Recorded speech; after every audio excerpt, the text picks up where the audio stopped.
Dabi watched her from the corner, away from everyone else in attendance, hiding in shadows like he so often did, especially when he wanted to see her. Each time he ventured there, he knew he was making a mistake, knew that he was risking everything just for the chance to glimpse her. It had started as nothing but infatuation born from a chance sighting, one he wouldn't have gotten in the first place if he hadn't been being reckless and playing with fire, the way he was now, the way he continued to do so each time he sought her out. His visits were becoming far more frequent. At first, it was only once a week, then it migrated to 2. Now, Dabi found himself there every chance he got, against his better judgment.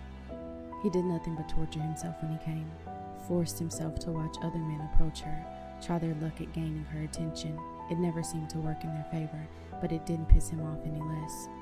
She was a rare beauty that drew attention each time she entered the room, something pure and sweet, and that alone was enough for Dabi to know that looking, watching from afar, was his only recourse for being near her. He would taint her with his presence, with who he was, because it was just what he did. Corruption was something he knew all too well, something he excelled at, and yet he didn't want to.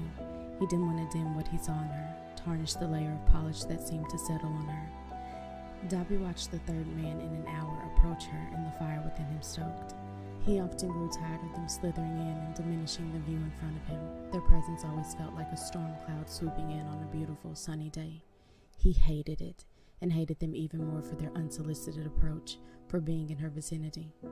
Dabi grit his teeth as the man placed his hand on her arm. "Get your hands off her," he thought, his own hands itching to cause damage, to burn the man into nothing but ash. He made a mental note of his face. As usual, she politely removed the man's hand, shaking her head at whatever he'd said. It was always how it went. She never gave them the time of day, but that didn't stop him from disliking it any less. Dabi swirled the brown liquid in his glass before bringing it to his lips as the most recent cloud drifted away and he had an unfiltered access to rays of sunshine again. He used to often wonder why she sat at the bar if she didn't want to be bothered. There were plenty of other secluded corners she could take up.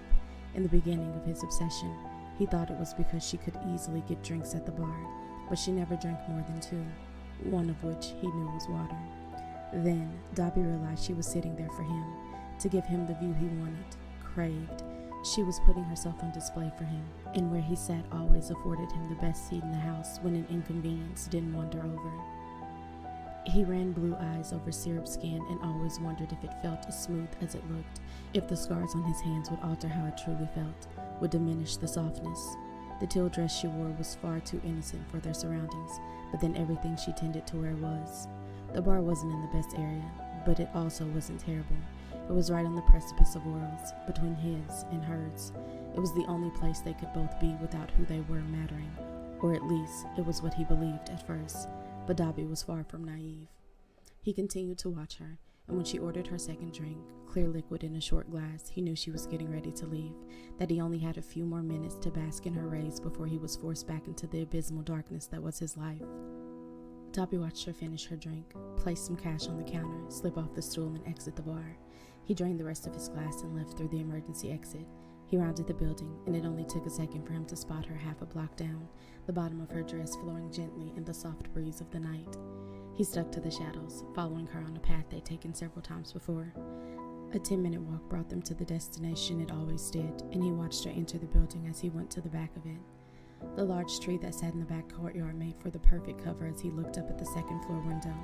Like clockwork, a light came on, letting him know she made it inside, and he soon followed her silhouette through the apartment. Almost an hour later, all the lights were off as she turned in for the night, and Dabi left, having no need to stay when his obsession was safely inside her apartment. Well, an apartment, because he knew she wasn't that careless.